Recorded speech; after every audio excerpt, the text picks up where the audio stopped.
انہیں خیر الرسل سے ہے جن کا خمیر، ان کی بلوز طینت پہ لاکھوں سلام، جن کا آنچل نہ دیکھا مہو مہر نے کبھی، اس ردائے نزاہت پہ لاکھوں سلام، سیدہ ظاہرہ طیبہ طاہرہ، سیدہ ظاہرہ طیبہ طاہرہ، جان احمد کی راحت پہ لاکھوں سلام، جان احمد کی راحت پہ لاکھوں سلام، جان احمد کی راحت پہ لاکھوں سلام۔ میں کیا بتاؤں کہ کیا ہے فاطمہ، میں کیا بتاؤں کہ کیا ہے فاطمہ، رحمت خدا ہے فاطمہ، رحمت خدا ہے فاطمہ، اور میں ان کی پاکی کے بارے میں کیا بتاؤں تمہیں، ارے سیدوں کی ماں ہے فاطمہ، سیدوں کی ماں ہے فاطمہ، اور فاطمہ فاطمہ اگر تو ماؤں میں نہ ہوتی، فاطمہ اگر تو ماؤں میں نہ ہوتی تو جنت کبھی ماں کے پاؤں میں نہ ہوتی، فاطمہ اگر تو ماؤں میں نہ ہوتی تو جنت کبھی ماں کے پاؤں میں نہ ہوتی۔ زمانے بھر میں بڑی گھر کی شان بیٹی سے، زمانے بھر میں بڑی گھر کی شان بیٹی سے، مہکتا رہتا ہے دل کا جہان بیٹی سے۔ ضروری یہ نہیں کہ بیٹوں سے نام روشن ہو، ضروری یہ نہیں کہ بیٹوں سے نام روشن ہو، امام میرے نبی کا چلا خاندان بیٹی سے۔ ضروری یہ نہیں کہ بیٹوں سے نام روشن ہو، میرے نبی کا چلا خاندان بیٹی سے، میرے نبی کا چلا خاندان بیٹی سے۔ اسی مخدومہ کائنات کی آج مجھے بات کرنی ہے، جس کے بارے میں میرے اور تمہارے نبی صلی اللہ تعالی علیہ وسلم ارشاد فرماتے ہیں، فاطمہ میرے جسم کا ایک ٹکڑا ہے۔ مفسرین نے اس کی تفسیر میں یوں کہا کہ آقا فرماتے ہیں فاطمہ میرے ہی گوشت کا ایک ٹکڑا ہے، جس نے فاطمہ کو غضبناک کیا اس نے مجھے غضبناک کیا، جس نے فاطمہ کو تکلیف پہنچائی اس نے مجھے تکلیف پہنچائی، جس نے فاطمہ کو ناراض کیا اس نے مجھے ناراض کیا، اور جس نے فاطمہ کو راضی کر لیا اس نے مجھے راضی کر لیا۔ فاطمہ کی ناراضگی یہ مصطفیٰ کی ناراضگی ہے، اور فاطمہ کی رضا یہ میرے آقا کی رضا ہے۔ اور ایک مقام پر میرے اور تمہارے نبی صلی اللہ تعالی علیہ وسلم نے ارشاد فرمایا، فاطمہ یہ جو میری بیٹی ہے نا، یہ وہ ہے جس کے سر پہ جنت کی عورتوں کی سرداری کا تاج حشر میں رکھا جائے گا۔ یہ جنتی عورتوں کی سردار ہے، بڑی عظیم ہے فاطمہ، بڑی بلند ہے فاطمہ، بڑی عظمت والی ہے فاطمہ، بڑی بلندی والی ہے فاطمہ، بڑی رفعت والی ہے فاطمہ۔ آؤ اسی فاطمہ کا ذکر میں اور آپ کرتے ہیں۔ جب فاطمہ مکے کی سرزمین پر زندگی گزار رہی ہیں، اعلان نبوت سے چند سال پہلے، کئی روایتیں کسی نے کہا 1 سال پہلے، کسی نے کہا 5 سال پہلے آپ کی ولادت ہوئی۔ جب آپ پرورش پاتے پاتے چلنے پھرنے لائق ہو گئی تو حضرت فاطمہ الزہرا رضی اللہ تعالی عنہا کی شہرت پورے مکے میں ہو گئی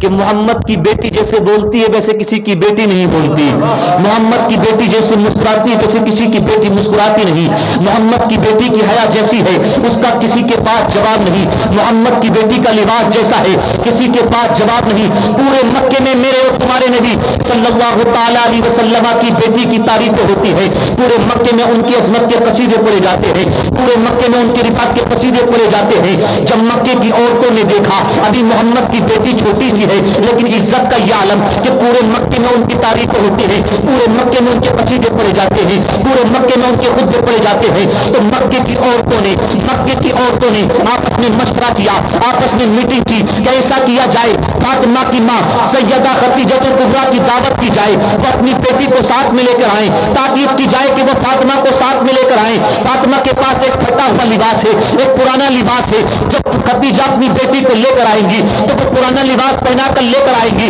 جب ہمارے پاس آئیں تو ہم اپنی بیٹیوں کو نئے نئے لباس پہنا کر لے کر جائیں گے، ان کو ہیرے جواہرات سے مزین کر کے لے کر جائیں گے، ان کو سجا کر لے کر جائیں گے۔ جب خدیجہ کی بیٹی پرانا لباس پہنی ہوگی، اس کے پاس زیور نہ ہوگا، اس کے پاس عمدہ لباس نہ ہوگا، ہماری بیٹیوں کے پاس اچھا لباس بھی ہوگا، ہماری بیٹیوں کے پاس زیورات بھی ہوں گے، تو فاطمہ اس وقت شرمندہ ہو جائیں گی ہماری بیٹیوں کے سامنے، خدیجہ کا سر نیچا ہو جائے گا۔ اس لیے فاطمہ کی ماں کی دعوت کی جائے، اور ساتھ میں یہ بھی کہا جائے کہ جب خدیجہ آئے تو اپنی بیٹی کو ضرور لے کر آئے، ایسا ہی ہوا یہودیوں کی اور نصارہ کی بیوی گئی، کفار کی بیویاں میرے آقا کی بیوی جناب خدیجہ کے پاس گئی اور جا کر کہنے لگی خدیجہ ہم تمہاری دعوت کرنا چاہتے ہیں، اگر ہماری دعوت کو قبول کر لو تو بڑی مہربانی، اگر ہماری دعوت کو قبول کر لو تو بڑی مہربانی۔ سیدہ خدیجہ الکبریٰ نے دعوت کو قبول کر لیا، اب اپنی بیٹی فاطمہ کو لے کر دعوت میں پہنچی ہے۔ وہاں پر دیکھا کفار کی بیٹیاں چھوٹی چھوٹی بچیاں اچھے اچھے کپڑے پہنی ہوئی تھی، اچھے اچھے زیورات پہنی ہوئی تھی، ان کا عمدہ لباس تھا، عمدہ زیورات سے ان کو مزین کیا گیا تھا۔ جب حضرت خدیجہ نے اپنی بیٹی سیدہ کائنات کے لباس کو دیکھا اور کفار کی بیٹیوں کے لباس کو دیکھا تو سیدہ کی آنکھ میں آنسو آ گئے، جناب خدیجہ کی آنکھ میں آنسو آ گئے۔ فاطمہ نے، چھوٹی سی فاطمہ نے، ننھی سی فاطمہ نے جو اپنی ماں کو روتا ہوا دیکھا، آنکھوں سے آنسو نکلتے ہوئے دیکھے تو قریب آئی، ننھے ننھے ہاتھوں سے جناب خدیجہ کی آنکھوں سے آنسو کو خشک کر کے آنسو کو پوچھ کے کہا کہ امی جان کس غم نے آپ کو رلا دیا ہے، کس وجہ سے آپ کی آنکھوں میں آنسو آ گئے ہیں، کیا تکلیف ہے کہ آپ کی چشمانے مبارک اتر ہو گئی ہے؟ تو جناب خدیجہ الکبریٰ نے کہا تھا میری بیٹی دیکھ کفار کی بیٹیوں کو دیکھ، انہوں نے عمدہ لباس پہنا ہوا ہے، انہوں نے اچھے اچھے جواہرات پہنے ہوئے ہیں، انہوں نے زیورات پہنے ہوئے ہیں، کاش آج میرے پاس بھی عمدہ لباس ہوتا تو میں اپنی بیٹی کو پہنا سکتی تھی، آج میرے پاس بھی سونے چاندی کے جواہرات ہوتے تو میں اپنی بیٹی کو پہنا سکتی تھی، آج میرے پاس عمدہ لباس نہیں ہے کہ میں فاطمہ کو پہناؤں، آج میرے پاس سونا چاندی نہیں ہے کہ میں فاطمہ کو پہناؤں۔ تو سیدہ کائنات نے کہا تھا، محبوبہ کائنات نے کہا تھا، ننھی سی فاطمہ نے کہا تھا، چھوٹی سی فاطمہ نے کہا تھا امی جان رونے کی ضرورت نہیں ہے، امی جان پریشان ہونے کی ضرورت نہیں ہے، میں نے بابا جان کو کہتے ہوئے سنا تھا کہ عورت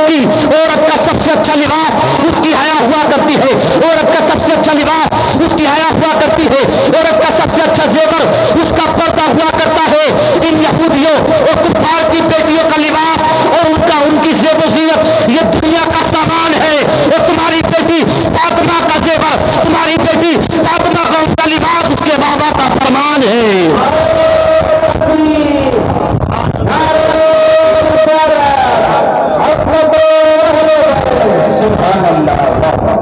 ان کا لباس یہ سونا ہے، ان کی خوبصورتی سونے سے ہے، اس چاندی سے ہے، یہ عمدہ لباس پہن کر اترا رہی ہے، لیکن ہمارے پاس یہ دنیا بھی زیب و زینت نہیں تو کیا ہوا؟ ہمارے پاس وہ لباس ہے جس کو مصطفیٰ نے پسند فرمایا ہے، جس کو رب کے محبوب نے پسند فرمایا ہے۔ آقا فرماتے ہیں عورت کا سب سے اچھا لباس اس کی حیا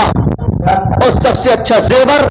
اس کا پردہ ہوا کرتا ہے۔ اس لیے اس محفل سے یہ پیغام لے کر جائیں کہ اپنی بیٹیوں کو پردے میں رہنے کا حکم دیں، اپنی بیٹیوں کو پردے میں رہنے کا حکم دیں، اور سیدہ کی زندگی سے سیکھے کچھ، سیدہ کی زندگی سے سیکھے کیسے زندگی گزاری۔ حضرت فاطمہ کہتی ہیں کہ زندگی میں کبھی ایسا نہیں ہوا، زندگی میں کبھی ایسا نہیں ہوا کہ فاطمہ کھلے سر آسمان کے سامنے بھی گئی ہو، کھلے آسمان نے بھی فاطمہ کو کبھی ننگے سر نہیں دیکھا، فاطمہ کے بالوں کی سیاہی کبھی آسمان نے نہیں دیکھی، آسمان نے نہیں دیکھی تو دنیا کا کوئی انسان کیسے دیکھ سکتا تھا؟ دنیا کا کوئی انسان کیسے دیکھ سکتا تھا؟ بڑی عظیم ہے فاطمہ، بڑی عزت والی ہے فاطمہ، بڑی عظمت والی ہے فاطمہ، اتنی عزت والی ہے کہ جب فاطمہ میرے نبی کے سامنے آتی تھی تو میرے نبی کھڑے ہو جایا کرتے تھے، آمنہ کے لال کھڑے ہو جایا کرتے تھے، جب فاطمہ میرے نبی کے پاس آتی تو میرے آقا کھڑے ہو جایا کرتے تھے۔ فاطمہ پرورش پاتی رہی۔ ایک وقت ایسا آیا کہ رب کا حکم آ گیا کہ فاطمہ کا نکاح علی کے ساتھ کر دیا جائے۔ توجہ رہے سنی مسلمانوں، فاطمہ کا نکاح علی کے ساتھ کر دیا جائے۔ علی کے ساتھ حضرت فاطمہ کا نکاح کر دیا گیا، علی کے ساتھ حضرت فاطمہ کا نکاح کر دیا گیا۔ اب تو وقت آ گیا کہ حضرت علی کے کہنے پر جناب عقیل حضرت فاطمہ کو بلانے کے لیے آتے ہیں۔ جب حضرت فاطمہ کو بلانے کے لیے آئے، فاطمہ کی بدائی کا وقت قریب آیا، حضرات میرے آقا کی بارگاہ میں جا کر عریضہ پیش کیا گیا، یا رسول اللہ آپ کی لاڈلی، آپ کی چہیتی بیٹی فاطمہ کی بدائی کا وقت ہے، آپ آ جاؤ، باپ کی رسم پوری کر دو۔ میرے اور تمہارے نبی صلی اللہ تعالی وسلم تشریف لائے ہیں، اور تشریف لانے کے بعد جناب ام سلمہ اور جناب عائشہ سے ارشاد فرمایا لاؤ کوئی چادر ہو تو لا کر دو تاکہ اپنی بیٹی کے سر پہ رکھ سکوں، لاؤ گھر میں کوئی چادر ہو تو لا کر دو تاکہ کے اپنی بیٹی کے سر پہ رکھ سکوں. حضرات اس وقت یا تو حضرت ام سلمہ گئی تھی یا جناب عائشہ گئی تھی, ایک چادر لے کے آئی جس چادر پہ 17 جوڑ لگے ہوئے تھے, 17 پیبند لگے ہوئے تھے, لے کر آئی, بغل میں دبا کر کھڑی ہو گئی. آقا نے فرمایا کیا میرے گھر میں کوئی چادر لگی ہے؟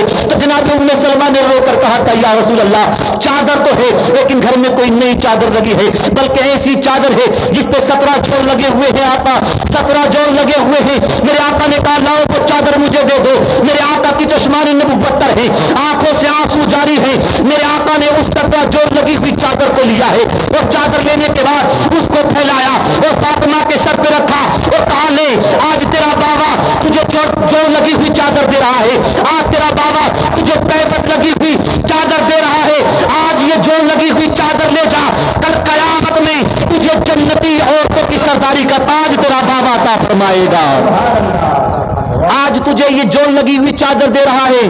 تیرا بابا, لیکن کل بروز حشر تیرا بابا وعدہ کرتا ہے کہ جنت کی سرداری کا تاج اپنے ہاتھوں سے عطا فرمائے گا, جنتی سرداری کا تاج تجھے اپنے ہاتھوں سے عطا فرمائے گا. میرے عزیزوں پھر ایک وقت ایسا آیا کہ فاطمہ کی بدائی کا وقت ہے. حضرت فاطمہ رونے لگی, حضرت ام سلمہ قریب آئی, کہا بیٹی روتی کیوں ہے؟ حضرت عائشہ آئی, کیا روتی کیوں ہے؟ حضرت فاطمہ روتی جا رہی ہے, سکون نہیں ہوتا تھا, قرار نہیں ملتا تھا, چین نہیں ملتا تھا. تو میرے آقا کی بارگاہ میں آ کر عرض کیا گیا یا رسول اللہ سیدہ رو رہی ہے اور کسی کے خاموش کرانے سے خاموش نہیں ہوتی, کسی کے تسلی دینے سے فاطمہ کو تسلی نہیں ہو رہی ہے. آج فاطمہ بے قرار نظر آ رہی ہے, آج فاطمہ بے چین نظر آ رہی ہے. دل پہ ہاتھ رکھ کے سننا سنی مسلمانوں, یہ حسنین کی امی کی بات چل رہی ہے, یہ زینب کی ماں کی بات چل رہی ہے, یہ زینب کی ماں کی بات چل رہی ہے. ام سلمہ نے آ کر میرے آقا سے کہا تھا آج فاطمہ خاموش نہیں ہوتی, آج فاطمہ کو قرار نہیں مل رہا ہے. میرے آقا قریب تشریف لائے, فاطمہ کے سر پہ ہاتھ رکھ کے کہا تھا بیٹی روتی کیوں ہے, بیٹی آنکھوں میں آنسو کیوں آ گئے؟ حضرت فاطمہ نے کہا تھا بابا جان آج مجھے امی خدیجہ کی یاد آ رہی ہے, کاش آج میری امی زندہ ہوتی, کاش میری ماں ہوتی. جب بیٹی رخصت ہوا کرتی ہے, جب بیٹی کی ڈولی اٹھا کرتی ہے تو ماں قریب آ کر سر پہ ہاتھ رکھا کرتی ہے, ماں سینے سے لگا کر دعائیں کیا کرتی ہے. آج امی خدیجہ ہوتی تو مجھے سینے سے لگا کر دعائیں دیتی, آج امی خدیجہ ہوتی تو میرے سر پہ ہاتھ رکھتی. مجھے امی جان کی یاد آ گئی ہے. میرے آقا نے ارشاد فرمایا فاطمہ اس وقت کو یاد کرو جب تیری ماں خدیجہ کا آخری وقت آیا تھا, جب تیری ماں آخری سانسیں لے رہی تھی, اس وقت تیرا ہاتھ پکڑ کے میرے ہاتھ میں ہاتھ دیا تھا اور کہا تھا آقا یہ میری سب سے چھوٹی بیٹی ہے, یہ بڑی نازک دل والی ہے, یہ بڑے نرم دل والی ہے. آقا کبھی اس کی آنکھ میں آنسو نہ آنے دینا, آقا کبھی اس کو اداس نہ ہونے دینا, آقا کبھی اس کو غمگین نہ ہونے دینا. اے فاطمہ اس کے بعد میں نے تجھے باپ بن کے بھی پالا ہے, میں نے تجھے ماں بن کے بھی پالا ہے. اے فاطمہ میں نے تجھے باپ کا پیار بھی دیا ہے, میں نے تجھے ماں کا پیار بھی دیا ہے. فاطمہ تیرا رونا مجھ سے دیکھا نہیں جاتا. مطلب یہ ہے کہ جب فاطمہ کو تکلیف ہوا کرتی ہے تو تکلیف صرف فاطمہ کو نہیں ہوتی بلکہ مدینے والے مصطفیٰ کو بھی ہوا کرتی ہے, مدینے والے مصطفیٰ کو بھی ہوا کرتی ہے. پھر جانتے ہیں میرے عزیزوں جب کسی بیٹے کا جنم, بیٹی کی ڈولی اٹھتی ہے تو ہر باپ کی آنکھوں میں آنسو آتے ہیں. جب ایک بہن کی ڈولی اٹھتی ہے تو بھائی رونے لگتا ہے, پڑوسیوں کی آنکھوں میں آنسو آ جاتے ہیں, ماں کی آنکھوں میں آنسو ہوتے ہیں. آج میرے نبی کی لاڈلی بیٹی کی ڈولی اٹھ رہی ہے, آج میرے نبی کی بیٹی گھر سے رخصت ہو رہی ہے. میرے آقا فاطمہ کو سینے سے لگاتے ہیں اور ارشاد فرماتے بیٹی آج تک تم اللہ کے نبی کے گھر زندگی گزار رہی تھی, آج تک تم اللہ کے نبی کے گھر زندگی گزار رہی تھی, لیکن آج کے بعد تم اللہ کے نبی کے علی کے گھر جا رہی ہو, اللہ کے نبی کے علی کے گھر جا رہی ہو. سنیں دل پہ ہاتھ رکھ کے سننا سنی مسلمانوں, میرے آقا نے ارشاد فرمایا فاطمہ مجھ سے وعدہ کر کے جاؤ, میں ایک وعدہ تم سے لینا چاہتا ہوں. حضرت فاطمہ نے دامن کو پکڑ کے عرض کیا بابا کون سا وعدہ؟ تو میرے آقا نے ارشاد فرمایا فاطمہ وعدہ کر کہ قیامت کو جب تم مجھ سے ملے گی تو اس حال میں ملے گی کہ تجھ سے تیرا شوہر راضی ہوگا, تجھ سے تیرا شوہر راضی ہوگا. اگر تو اس حال میں میرے پاس آئی کہ تیرا شوہر تجھ سے ناراض ہوا, جملے پہ غور کرنا, اپنی بیٹیوں کو بتا دینا, اپنی بہنوں کو بتا دینا, فاطمہ کے اس کردار کو اپنی بیویوں کو بتا دینا. میرے آقا نے ارشاد فرمایا اور ہر باپ کو یہاں سے سبق حاصل کرنا چاہیے. میرے آقا نے ارشاد فرمایا بیٹی قیامت میں ملنا تو اپنے بابا سے اس حال میں ملنا کہ تمہاری زندگی سے تمہارا شوہر علی راضی ہو. اگر تمہارا شوہر تم سے ناراض ہوا تو یاد رکھنا فاطمہ یہ تمہارا بابا تم سے بات نہیں کرے گا، تمہارا